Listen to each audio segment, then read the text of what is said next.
I'm in my bedroom, nervously tapping on my phone. The sun is setting, casting a soft orange hue over my messy room. T-shirts strewn about, a pile of books on the desk, a guitar propped up against the wall. A typical setting for someone who's just moved into their first apartment. I'm 24, and between work and friends, I've never really had time to look for love. That's why I gave in and installed Tinder a few weeks ago. I thought it would be fun, no headaches. Until I came across Julian's profile, a guy who looked like he'd stepped out of a fashion catalog. Tall, blonde, with that enigmatic smile that immediately captivated me. He was the first to approach me with a simple, direct, "Hi, you." The next few days were an avalanche of messages, laughs, winks, and emojis. No awkward phrases, no inappropriate allusions. There's absolutely nothing weird on the horizon. In fact, Julian seems too perfect. I feel like he's known me for months. That evening, he suggests we meet at a nice bar downtown. I agree. He's excited, I'm excited, but I'm also a little anxious. I ask my friend Lisa for advice, and she reassures me. "Relax, girl. It's just a drink. What could happen?" I put on my makeup, my favorite jeans, a white t-shirt, and a leather jacket, and head for our date. The bar is really cool. The atmosphere is subdued, with a live jazz band. The smell of wood mixed with whiskey wafts through the air. I'm a little early.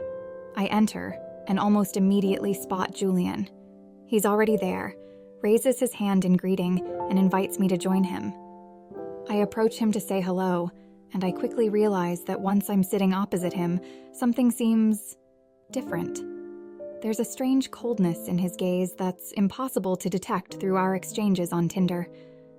"Hi, nice to finally see you," he says enthusiastically. His voice seems to force the tone. "Yeah, me too," I reply, trying to sound relaxed. But I'm bothered by his stare. He barely takes the time to blink. There's a kind of aura emanating from him, very different from the one I'd imagined. Even then, all I want to do is cut this discomfort short and get out of here. As we start chatting away, the bartender quickly approaches to give us our menus. Strange as it may seem, I'm almost relieved to be able to look away. Then, as I open mine, I notice a small piece of paper tucked inside. "Watch your step. Be careful. This gentleman is dangerous." I look up at the bartender, who gives me a meaningful look before walking away. My gaze then turns to Julian, who seems engrossed in his menu. I feel my heart beating nervously. Is this a joke? I try to remain calm, smile at Julian, and signal that I'm going to the bathroom. I can't see him, but I can feel his gaze as I cross the bar. In the corridor leading to the toilet, I take time to breathe. I lock myself in the toilet and text Lisa. "Girl, this sucks.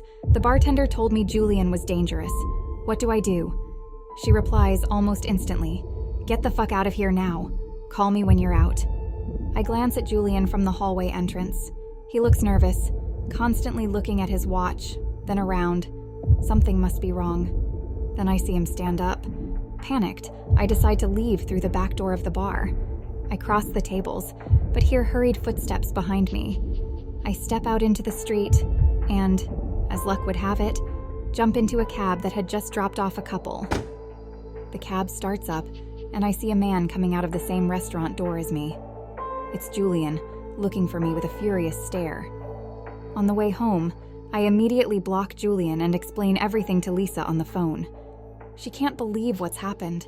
Me, who never goes on this kind of date, it only took one time for me to run into a madman. A few weeks later, I received a call from the police about a man who had assaulted several women in the same neighborhood. There had been several similar incidents. They asked me to testify. It was supposed to be just a drink, a simple meeting via Tinder, but it could have ended in disaster. All this reminded me that you always have to be careful, and that Tinder won't be seeing me again anytime soon.